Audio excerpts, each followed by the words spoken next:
Hello, my name is Casey Gibler and I'm doing a reassessment for the, let's see, which one? The Properties and Materials Standard, Chapter 14. The question I've chosen is problem 60. It says a very thin spherical plastic shell of radius 15 centimeters carries uniformly distributed negative charge of negative 8 nanocoulombs on its outer surface. So it makes an electric field as though all the charge were concentrated at the center of the sphere. An uncharged solid metal block is placed nearby. The block is 10 centimeters thick and it's 10 centimeters away from the surface of the sphere. Sketch the approximate charge distribution on the neutral metal block. So this is what I did for the approximate charge distribution. Since all of the negative charge is surrounding the sphere, it's going to cause there to be a positive charge on the side of the block closest to the sphere and negative on the other side. This is due to the sphere giving off a net negative charge. The metal block will be polarized with the side closest to the sphere bearing a positive charge and farthest away bearing a negative charge. Well, then we move on to part B, which says draw the electric field vector at the center of the metal block that is due solely to the charge distribution I just sketched.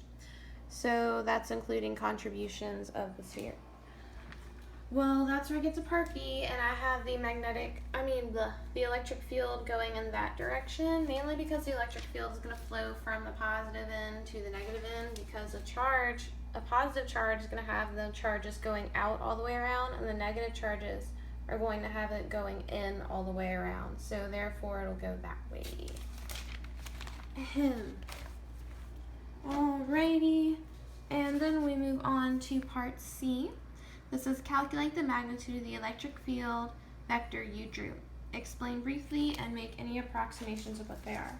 So basically they're asking what is the electric field due to the charge buildup inside of the block. So first what I'm going to do is I'm going to solve for my R, which I have to be 0.300 meters. How did I get 0.3? Well, as you can see, I am trying to go from the center of the sphere to the center of the rectangle. So I have 15 plus 10 plus 5 gives me 0.3 meters, converting from centimeters. So after that, I get my R value, or R hat, which is the vector over the magnitude. 0.3 divided by 0.3 is 1 meter. And then I was given the charge, which is negative 8 times 10 to the negative 9 coulombs. I have my magnitude to just solve for. My 1 over 4 pi epsilon naught is equal to 9 times 10 to the 9th newtons times meter squared over coulomb squared. So then I go ahead and I plug in the values I just obtained, and I get negative 800 times negative 800 nanonewtons per coulomb. Alrighty. And however, we are looking for the electric field in the metal, which the E net at equilibrium in a metal, since it's a conductor, is technically 0.